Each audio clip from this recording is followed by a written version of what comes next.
This stuff's pretty beefy. For 1988, this is actually really impressive. This gear is better than most brand new cars gear. Most brand new speakers, and we can show you that, they're made out of paper and plastic. All right, hey guys, Jerry from Showtime Audio. So we're working on Peter's 1988 BMW M5. So it is actually a limited edition. It came from Canada. There was only 100 and something of them made. I'm sure there's nowhere near that many on the road still today. And it had a premium audio system. So it actually had their version of a premium audio system at the time. So it's got an amplifier, it's got components in the front and components in the rear.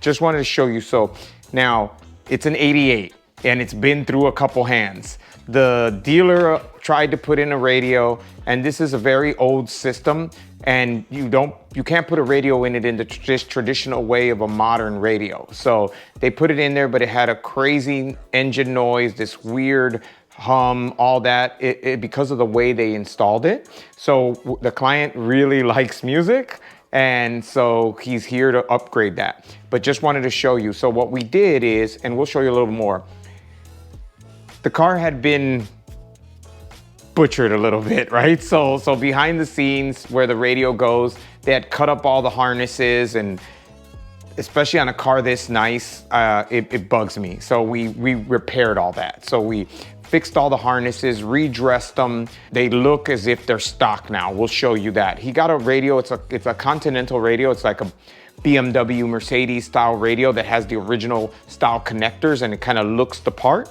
except it has Bluetooth, right? So we made it so now it literally looks and plugs in as if it came like that from the factory. We're upgrading the audio as well. Same thing though. We want it to look as stock as possible and look as if it came with the vehicle. So we modified the original harness and made a new harness to go to our match amplifier. So this is our match amplifier, which is a DSP amplifier. So this, not only will this allow us a ton more power, but a ton more control, because what's power without control? If you can't control the power, you're all over the place. So the nice thing about that is it lets us dial it in. But so this is the original amplifier. It lives under the rear deck, and we'll show you more of that, but it lives under the rear deck and it's bolted in these 2 points, and then the original harness plugs in here. Like we made a cardboard template, then we make it out of wood just to make sure it physically fits. And then now it's made out of a composite. There's our amplifier. We use machine hardware. These are M4 bolts, so they'll be black. These are just temporary. But now it's physically mounted, and it can mount to the vehicle. It's gonna live in the exact same way as the stock did. It'll look very, very similar once it's in the vehicle. Okay. Second, it is an older car. So in the kick panel, it's a 4x6 plate, so roughly 4 inches wide by 6 inches tall. Very old design.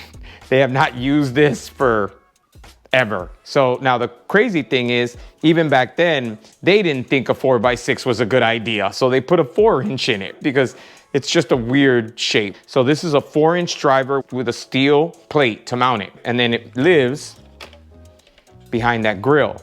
Now, the other thing is, you can see there's not a ton of space between the driver and the grill, right? So it is made to just barely fit. There's also not a ton of space in the kick panel. So what we do, same as always, cardboard first.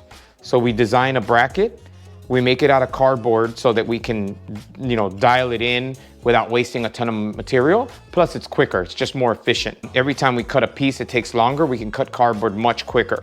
So then once the cardboard's made, again, we make a physical version.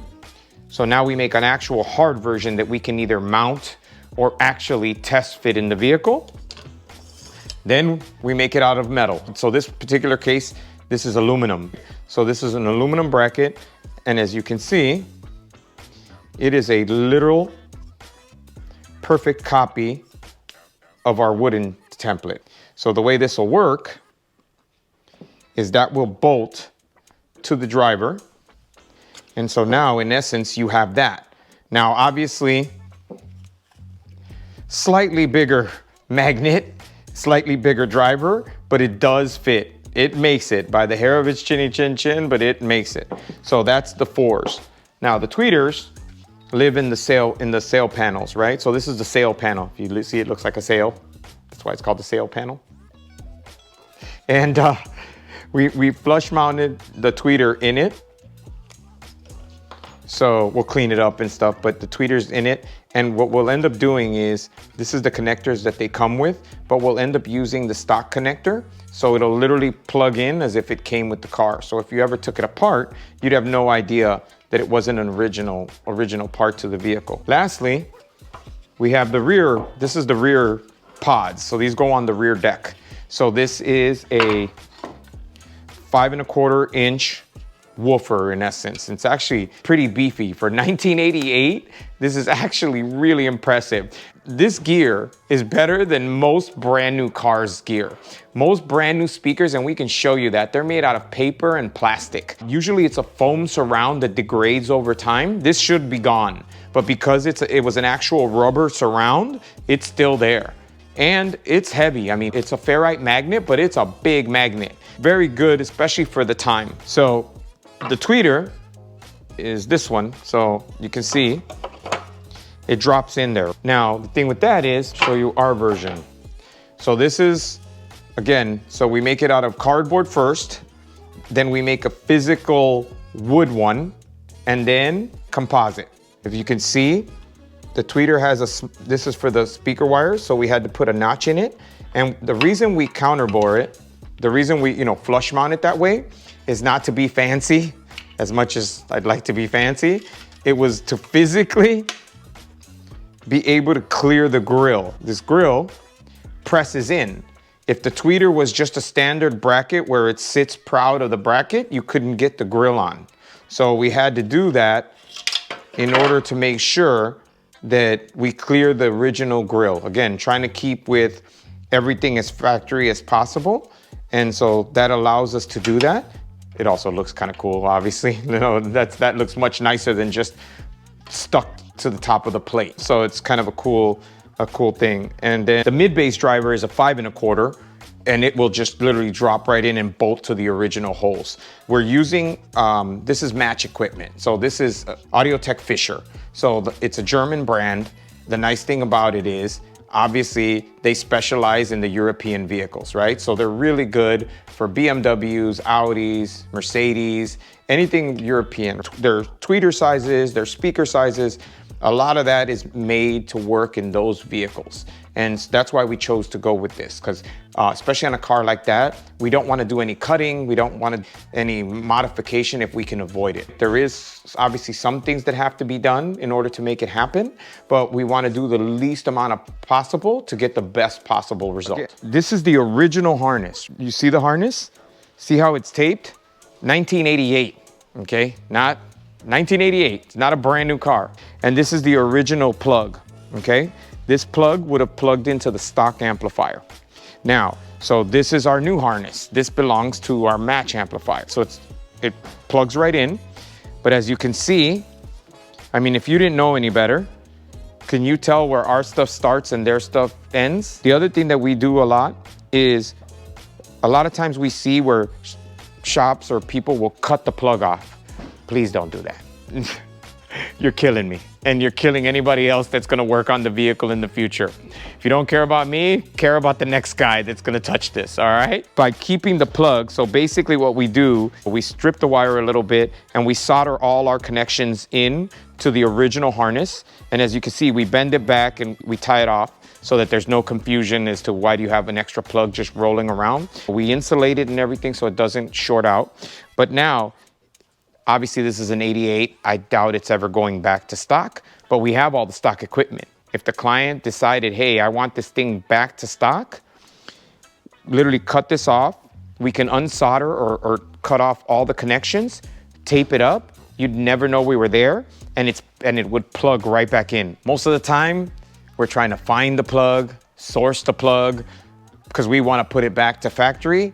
Good luck, especially on an 88. So again, the nice thing is, wires that are not used are heat shrunk. They're bent over and heat shrunk. So this way that there's no confusion as to whether that wire was connected or not connected. It's a little thing we do just to ensure Even when we go back in there, we don't want to go back in there and we see a bare wire or wire and go, was that hooked up? You know, we don't remember every car. So we do things to help us remember. All right, so just to show you, so this is the stock driver, obviously.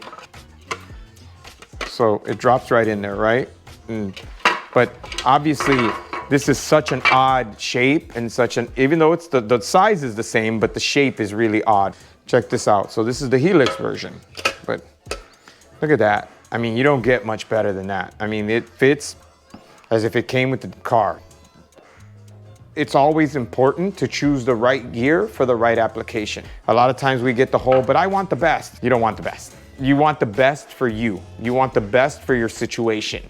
The best may not fit in your car. You know what I mean? It's like, it may be the best speaker, it may be the most expensive, it may be the whatever, but if it doesn't fit in your car, or we have to chop your car up, which we wouldn't do, to get it to fit, then it's not the best, right? We want the best speaker for the application. And that goes to fit, finish, power, just everything. You know, there's a lot to consider. It's not just, can you throw a bunch of speakers in my car? I mean, we can, but you don't want that. You want something that's tailored to the vehicle and tailored to the owner, like to his listening style, preference, whatever. That looks 100% stock because it is, but look at all the technology under that. So there's the crossover, the tweeters bolted in, speakers bolted in. We're gonna show you. So tweeter, that's the original, that's the new one. So look at that. Isn't that amazing? That just looks, it looks as if it came with the car. So then obviously, you just pop your grills back on. And there you go. And then I want to show you one more thing. So the odd thing is with this speaker, it's actually, it mounts up here, but the seal is down in this dent, right? Well, our new speaker doesn't have that. I mean, it does have the drop, but it doesn't have this thing, this lip. So this lip, and if you can see, there's a gasket on there. See this gasket? Again, 1988, they've been gasketing speakers, right? So we want to do the same. So in order to do that, I lasered an acrylic ring, and I'm gonna foam both sides. That drops in there, fills that in, so that when I put my speaker in, it now seals. So now I get a good seal and I can get a good sound out of this speaker. All right, so this is that ring, right? That acrylic ring. So that layer will seal it to the pod. Now we need a layer on top so that it seals it to the speaker, right? So because we're filling a gap, we're in essence making a really thick gasket, right? The acrylic is taking up the space that lives in this pod. Now, people would say, really, is that necessary? Like, why would you go through all that trouble, right? Will it work without it? 100%. Will it sound better than the factory did? Probably, but you know, when we do it, we want the client to get the most out of it. We want them to get everything that they paid for. I mean, if it was your car and you were paying for it, you'd want everything that you paid for, right? So that's the way I always look at things. Whenever we do anything, we want to make sure that we're doing the best job that we can possibly do. Now we have a seal ring. So that presses into there.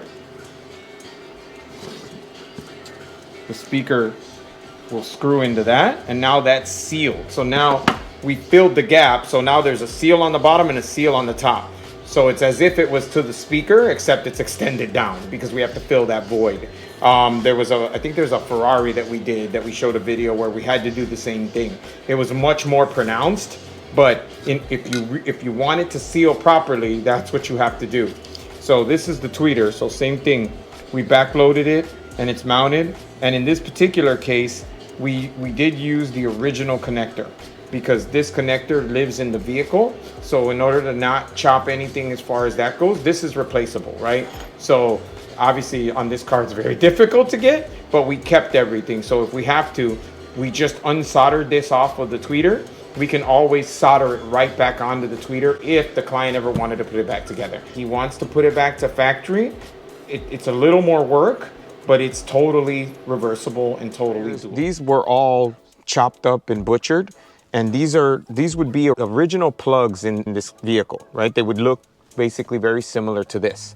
So this is the actual original plug. So they wouldn't be exactly, but a lot of the older European cars ran these kinds of connectors. So same thing, what we did is sliced and soldered in all our connections, power, ground, turn on, antenna, all the speaker connections, and then insulated the wire and bent it back. All the non-used wires are looped and heat shrunk so that we make sure that there's no confusion. And again, we'll dress all this. This will all be, right now we have some extra wires just in case, because we don't put anything back until we're 100% done with the vehicle. This is the Continental radio. So this is like a European style radio. And as you can see, so now these plugs plug in as if this radio came with this car. The nice thing is, if the client ever wants to change the radio, there's a female harness to this. You can prep an aftermarket radio, plug the female harness in, plug it in, done. No chopping of the car, no nothing. And this will all live inside, but right now we have it out because we're running wires and everything. So just wanted to show you how much detail goes into something like this. Visit our website at showtimeaudiochicago.com.